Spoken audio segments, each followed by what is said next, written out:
Depuis 2020, Uvira connaît des difficultés énormes liées aux effets du réchauffement climatique. Les pluies diluviennes qui se battent sur la région provoquent des inondations et la montée des eaux du lac Tanganyika. Les déchets plastiques sont abondants sur le littoral du lac Tanganyika. Les familles vivant au bord du lac sont confrontées à plusieurs maladies, y compris les infections chez les femmes. Les environnementalistes disent que cette situation serait liée au déficit d'une bonne politique de la protection de l'environnement.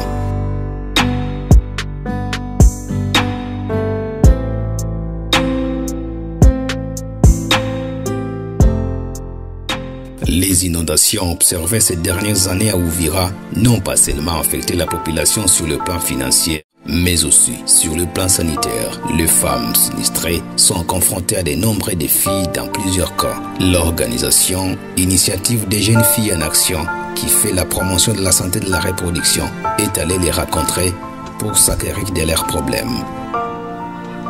Haya mazingira ni mabaya sana. Manake tuko na shida sisi wanawake. Tukienda kuteka maji manake infection, haya maji kuna mikrobe ya mingi. Infection kuna tuingia sana mpaka tukikawia au tukikosa dawa tuko natoka mabusajo, infection isha domine mu mwili.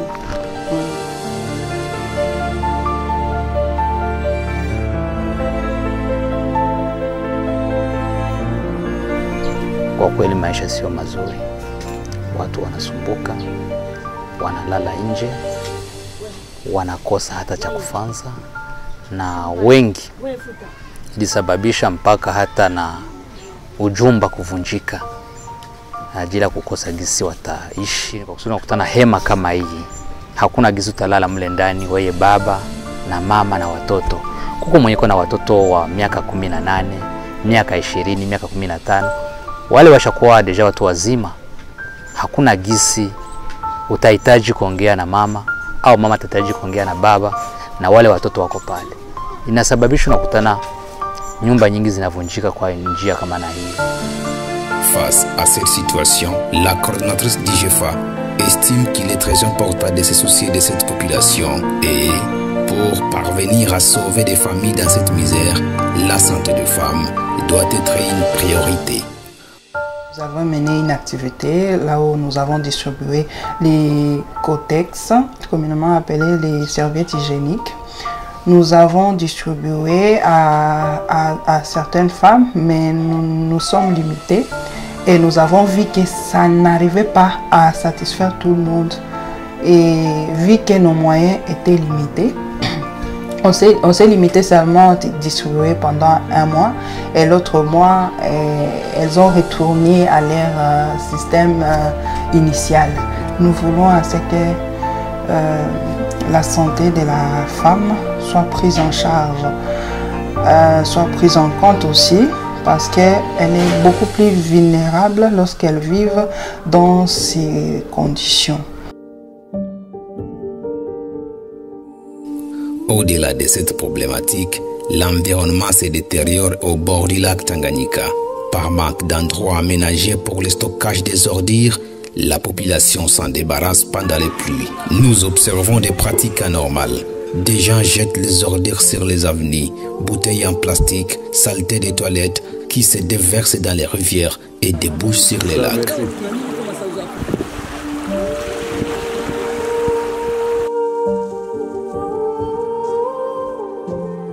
Au cours du mois de mai 2023, l'IGFA a organisé une visite pour s'acquérir de la situation environnementale qui se vit au bord et dans les lacs Tanganyika.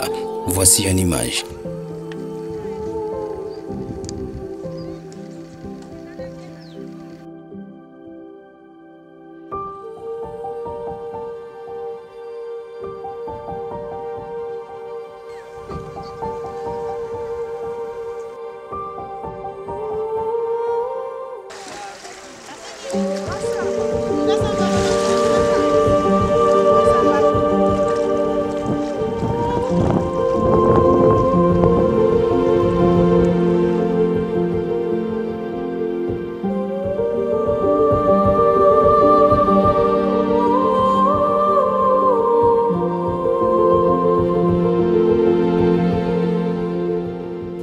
plusieurs rencontres organisées par les environnementalistes, ceux-ci ne cessent de décrier la mauvaise pratique de la prolifération des plastiques qui affecte la production halieutique dans les lacs Tanganyika. Et là, je dirais qu'il y a d'abord les causes historiques qui sont, il y a d'abord l'insécurité telle que je l'ai prédit, qui est aussi suivie de l'exode rural.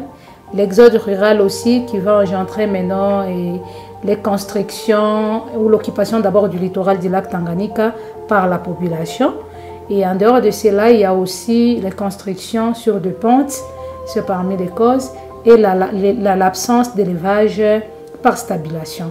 Cette fléau qui s'est passé à Ouvira et a conscientisé quelques-uns de nôtres, même si ce n'est pas toute la population d'une manière générale, mais je reste optimiste parce que les autres aussi vont emboîter le pas.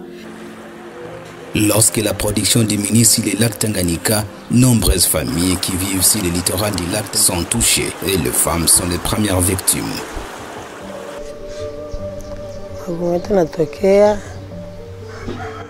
Kukosa biashara, itabidi sasa analeta ile biashara vyake vile peshere, inabidi ule kumbe ni bibi yake mpaka mfanye naye urafiki njoo uze ile mboga.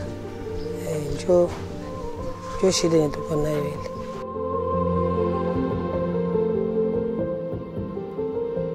Certains pêcheurs contactés par manque d'informations pensent que la pollution au bord du lac n'est pas la principale cause de la production insuffisante. Mbo mapato yetu kukosekana kufuatana na hali ya mwami wetu mwenye tuko naye hapa chini hapo Kuvira kuhusu hatambikie maji. Tuko tunakosa wenye tutakula na kulisha watoto wako wanahangaika kulipiwa kwa masomo, watoto wako wanahangaika sana kufukuziwa kwa masomo. Au moment où nous assistons à des dégâts néfastes causés par la perturbation de l'environnement, tout le monde est appelé à apporter sa contribution dans la lutte contre les effets du réchauffement climatique. Pour la prise de conscience, l'ASBEL, initiative des jeunes filles en action, IGFA, compte à son niveau initier des activités pour atténuer les méfaits. À travers sa nouvelle politique du ramassage des déchets, IGFA cherche à les transformer en carburant pour une exploitation économique avec la protection de la biodiversité. On va fixer le prix. Si elle nous amène par exemple 100 kilos, on doit payer quelque chose pour favoriser à ce que la femme puisse se retrouver. Et même, ça ne va pas seulement se limiter au niveau de la femme. On va aussi sensibiliser le pêcheur pour qu'à l'avenir, lorsqu'il n'arrive pas à pêcher quelque chose, qu'il récolte les déchets plastiques au niveau du lac et qu'il nous amène moyennant quelque chose. Et lorsque on va mettre en place notre machine de transformation des déchets plastiques, ce qui va nous produire en plus le pétrole ou les carburants, on va essayer un peu de faire moyennant les trocs. Si le pêcheur nous amène autant de kilos de déchets plastiques, nous on va lui donner autant de litres de carburant. C'est la raison pour laquelle nous faisons appel à tous nos bailleurs et nos partenaires de nous aider à avoir cet outil ou la machine pour transformer ces déchets. Parce qu'à notre niveau, nous sommes tellement limités. Et nous-mêmes, on ne pouvait même pas s'approprier cette machine. Mais grâce à l'aide des partenaires ou à l'aide de nos bailleurs, on peut arriver à mettre en place ce projet qui peut nous aider à l'avenir. Notre souci est d'apporter une solution et de lutter contre la pollution du lac Tanganyika, mais aussi de sauver les vies de la communauté.